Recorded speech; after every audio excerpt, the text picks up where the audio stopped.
Nema toga naroda, dame i gospodo, koji će se odreći svojih heroja. Identificirati,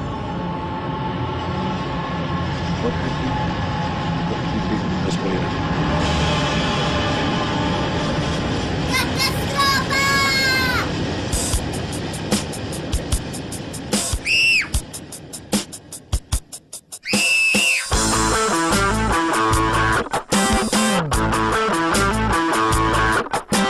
Zašto kod nas još od prije samo Srbin pjevat smije? I što Hrvat kada izda bude zvijezda ne pizda? Zašto? Zašto?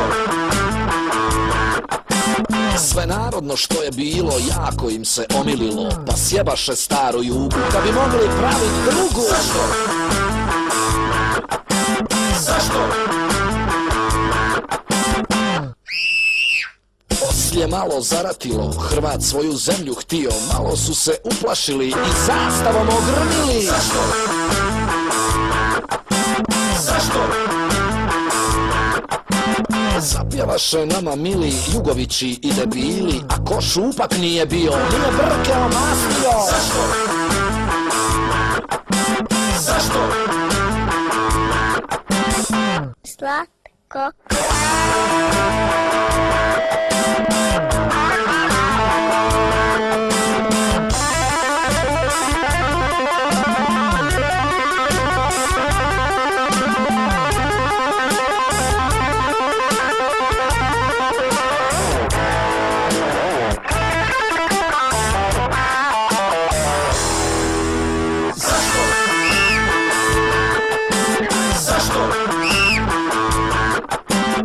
Izdajice roda svoga, zar vas nije strah od Boga? Zar vas nije stid kad djeci kažu kojim jahu preci?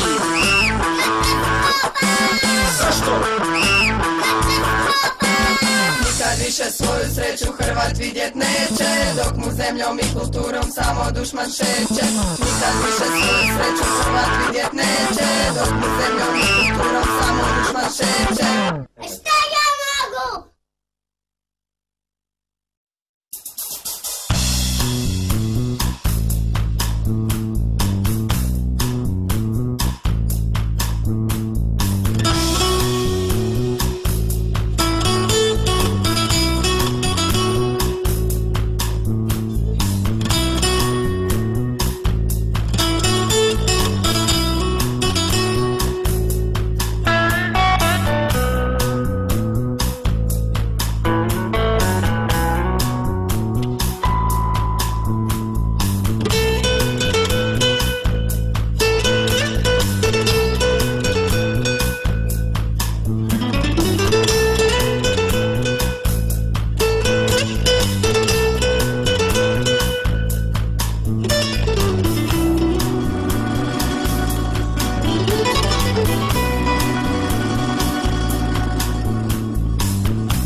Hrvatskoj zemlji miloj, lijepo i daleko. U godini gospodnjoj 600 i neko spustila se na tu zemlju sila.